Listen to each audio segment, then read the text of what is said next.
Köse gibi biraz ekmek ama.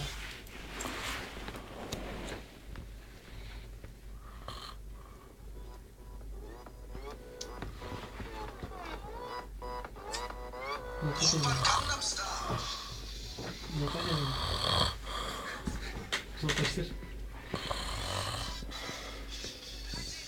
Uzaklaştır beni. Kanka karışık gidiyor.